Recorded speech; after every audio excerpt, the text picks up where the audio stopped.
Hello everyone, welcome to dark UPSC. हमारा 20-20 दिन का शेड्यूल होता है। 20 दिन में हम लोगों ने पॉलिटी कंप्लीट किया, इकोनॉमिक्स कंप्लीट किया, मॉडर्न हिस्ट्री का शेड्यूल आया था, मॉडर्न हिस्ट्री हम लोगों ने कंप्लीट किया। जो लोग हमारे साथ जुड़े हुए हैं उनको हम लोग टारगेट्स भी देते हैं, वो टारगेट्स भी लोग कंप्लीट करते हैं। तो अभी मॉडर्न हिस्ट्री के बाद अब बात आती है एंशियंट मिडिवल और आर्ट एंड कल्चर की। तो इस हर सब्जेक्ट के लिए हम लोग 20-20 दिन देते हैं, लेकिन इसके लिए हम लोगों ने डिसाइड किया हुआ है कि इससे एक हफ्ते से ज़्यादा आपको नहीं लगना चाहिए, क्योंकि ये ऐसा टॉपिक है पूरे यूपीएससी के सिलेबस में जिसका कॉस्ट बेनिफिट रिलेटिवली पुअर होता है। तो आपको सिर्फ उतना ही आपको ध्यान देना है जितनी की ज़रूरत है। हमेशा की तरह सुमित भाई हमारे साथ हैं, तो सुमित भाई आपका स्वागत करते हुए आपकी पहली टिप्पणी एंशियंट मिडिवल और आर्ट एंड कल्चर से जुड़ी हुई। Can be game changer, can be hmm. Dormant. आप तैयारी करके जाओ। हो सकता है कि ऐसे क्वेश्चंस आ जाए जो आपसे सॉल्व हो जाएं और आपके जो भी मार्क्स बन रहे हैं उसमें +8 +10 हो जाए। कभी कभी ऐसा होता है कि आप बहुत तैयारी कर लोगे फिर भी आपसे क्वेश्चन सॉल्व नहीं होंगे। तो आर्ट एंड कल्चर का या फिर मेडिवल हिस्ट्री का ऐसा, एंशियंट हिस्ट्री का ऐसा वो चरित्र रहा है। हम्म। तो फिर लेकिन तैयारी करके जाना है, जो बेयर मिनिमम होता है उसमें वही करना है। इसीलिए हम इसमें 20 दिन का टारगेट नहीं दे रहे हैं, क्योंकि जो बेयर मिनिमम है वो आपका 10 से 12 दिन में आराम से हो जाएगा या 7-8 दिन में भी हो जाएगा। तो बिल्कुल। इसी हिसाब से हम लोग आपको रिसोर्सेस और स्ट्रेटेजी बताएंगे। जुड़े रहिए वीडियो के लास्ट तक। हम्म। बिल्कुल। तो एंशियंट मिडिवल के साथ हम लोगों ने ये सब बातें जो हमारा प्रीलिम्स का स्ट्रेटजी वीडियो था उसमें भी डिस्कस किया हुआ है, लेकिन एक बार मैं फिर से रिआइटरेट कर देता हूँ। एंशियंट और मिडिवल के लिए दोनों के लिए वन स्टॉप सॉल्यूशन आपका नीरज राव सर के लेक्चर्स। नीरज राव सर जो कि विजन आईएएस में पढ़ाते हैं, नीरज राव सर के लेक्चर्स आपको ढूंढने होंगे। वो समझदार को इशारा काफ़ी है, वो आपको लेक्चर्स मिल जाएंगे। वो लेक्चर्स मेरे ख्याल से 7-8 वीडियोस में पूरा एंशियंट और पूरा मिडिवल आपका कवर कर दिया हुआ है उन्होंने। और आर्ट एंड कल्चर के लिए हालांकि थोड़े से ज़्यादा वीडियोस हैं, तो आप उसको भी रेफर कर सकते हैं, लेकिन एंशियंट मिडिवल के लिए तो आप रेफर कर लेंगे तो आपके लिए सही रहेगा। तो मेन तो रिसोर्स आपका ये हो गया, यहाँ से आपका बेसिक नोट्स बन जाएगा। इसके अलावा आपको क्या करना होगा, थोड़ा सा सप्लीमेंट करना होगा। सप्लीमेंट किससे करना होगा? लूसेंट की जीके की जो किताब है, लूसेंट जीके, जिसमें जो हिस्ट्री वाला जो सेगमेंट है, ancient medieval art and culture वाला जो सेगमेंट है, वो डायनेस्टी वाइज दिया हुआ, पूरा टाइमलाइन भी आपका वहां से क्लियर हो जाएगा। हर साल वहां से पिछले 3-4 सालों में 2-3 क्वेश्चन तो यहाँ से आ ही रहे हैं। और इसके अलावा आपको क्या करना होगा, इसके अलावा कुछ आपको एनसीईआरटीज पढ़नी होंगी। एनसीईआरटीज, एनसीईआरटी में आपको क्या पढ़ना होगा? Themes of Indian history, themes of Indian history, खास तौर पे पार्ट 1 और पार्ट 2, जिसमें एंशियंट मिडिवल के बारे में है। जो पार्ट 3 है मेरे ख्याल से वो मॉडर्न है, तो मॉडर्न के लिए हम सिर्फ आपको स्पेक्ट्रम पर रिलाई करना है, तो ये वाली एनसीईआरटी आपको पढ़नी है, बाकी इसके अलावा कोई एनसीईआरटी नहीं पढ़नी है। तो ये 3 रिसोर्सेज आपको रेफर करने हैं एंशियंट और मिडिवल के पॉइंट ऑफ व्यू से। सुमित भाई, आप इसमें कुछ ऐड करना चाहें? हाँ, एंशियंट और मिडिवल को मतलब ये आपको रिसोर्सेस ले लेने हैं, लेकिन शुरू करने से पहले आपको मिनिमम 10 साल के क्वेश्चंस को हम्म। एनालाइज करना है और फाइंड आउट करना है कि किस एरियाज से और किस थीम से क्वेश्चन पूछे जा रहे हैं।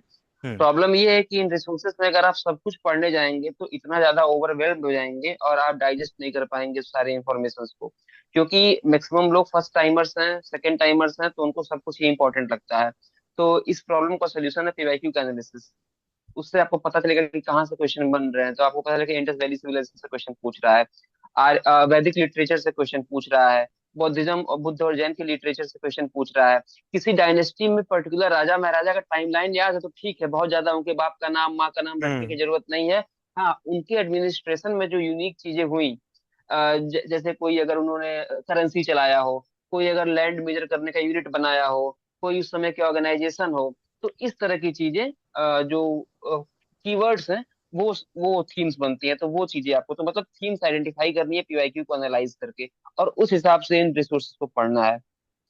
हाँ बिल्कुल। और जैसे ये सब कुछ लोगों को ऐसा लग सकता होगा ये तो बहुत हमने कम रिसोर्सेज बताया, तो कम रिसोर्सेज बताना अच्छी बात होती है, लेस इज मोर हम लोगों ने हमेशा से कहा है। तो आप एक काम करिए, नीरज राव सर के लेक्चर्स आप ढूंढिए, लुसेंट की जीके की किताब उठाइए, ये एनसीईआरटी की दोनों किताबें उठाइए, और इसे इसका क्यूमुलेटिव नोट्स बना लीजिए। जैसे नीरज, पहले मान लीजिए फॉर एग्जांपल आपने Indus valley civilization Neeraj Rao sir के लेक्चर से कंप्लीट किया, उसमें उन लोगों ने उन्होंने जो भी 5-6 पेजेस में पूरा नोट्स अपना बनवा दिया। बाकी लुसेंट की जीके खोलिए, उसमें जो एडिशनल फैक्ट्स आपको मिले वो जाके के अपने नोट्स में ऐड करिए। क्या करिए कि आप नीरज राव के सर के लेक्चर के हर लेक्चर के बाद थोड़ा सा एक एक पेज छोड़ दीजिए। तो वहां जो है कि एडिशनल इन्फॉर्मेशन जो मिलेगा वो टॉपिक वाइज अरेंज हो जाएगा। वो आपको आपको अलग से लूसेंट का जीके का नोट्स नहीं बनाना है, एनसीईआरटी का नोट्स नहीं बनाना है, वो उन्हीं नोट्स में आप एकोमोडेट करते रहिए। और जो मेरी टेक्निक रहती है, वो मेरी टेक्निक ये रहती है कि मैं एक रिसोर्स को, जैसे मैंने नीरज राव सर का जो मैंने लेक्चर का मैंने नोट्स बनाया, उसके बाद जो है कि पीवाईक्यू एनालाइज करके जो पीवाईक्यू से जो एक्स्ट्रा फैक्ट्स मिले वो मैंने ऐड किया उसमें। उसके बाद मैं ज्यादा से ज्यादा सेक्शनल टेस्ट देता हूँ।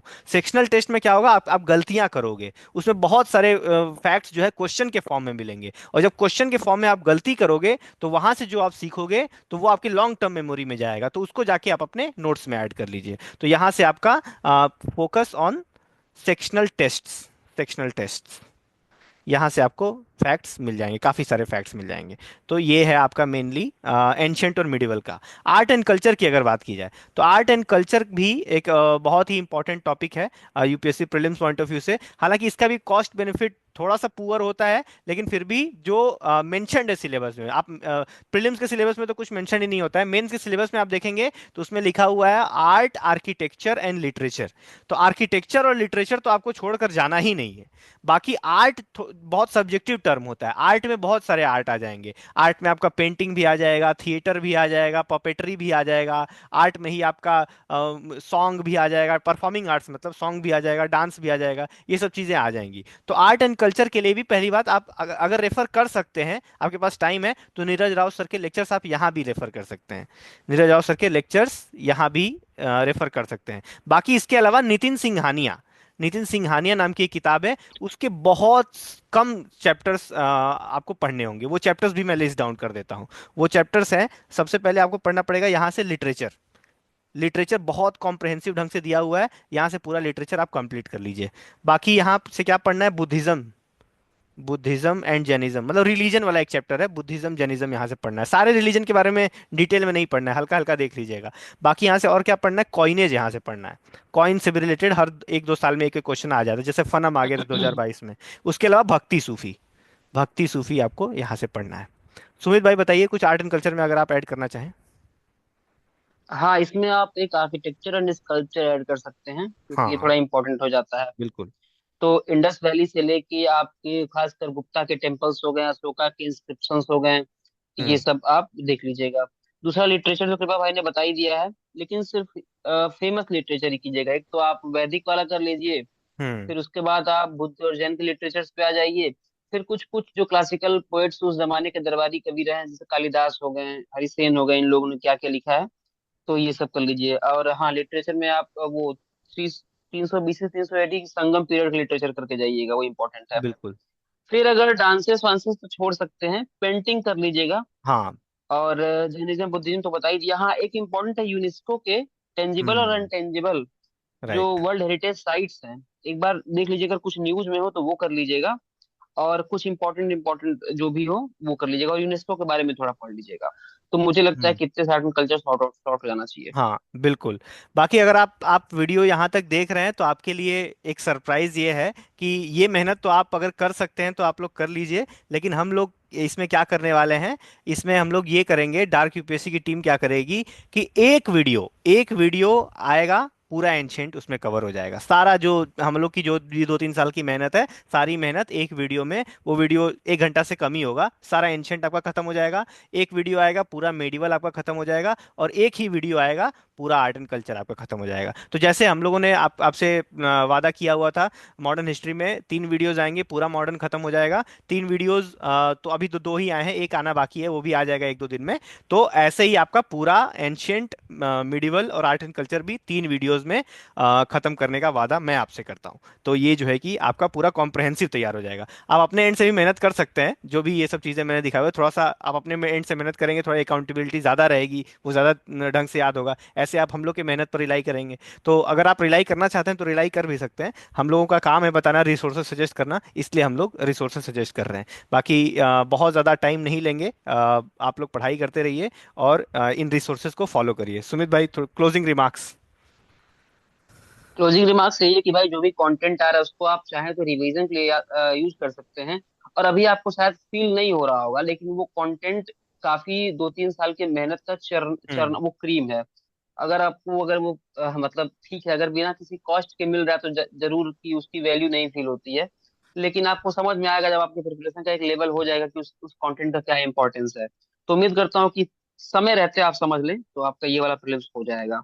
हम्म। बाकी मेहनत करते हैं। बिल्कुल बिल्कुल। ठीक है, thank you very much, thank you Sumit भाई। थैंक यू कृपा भाई।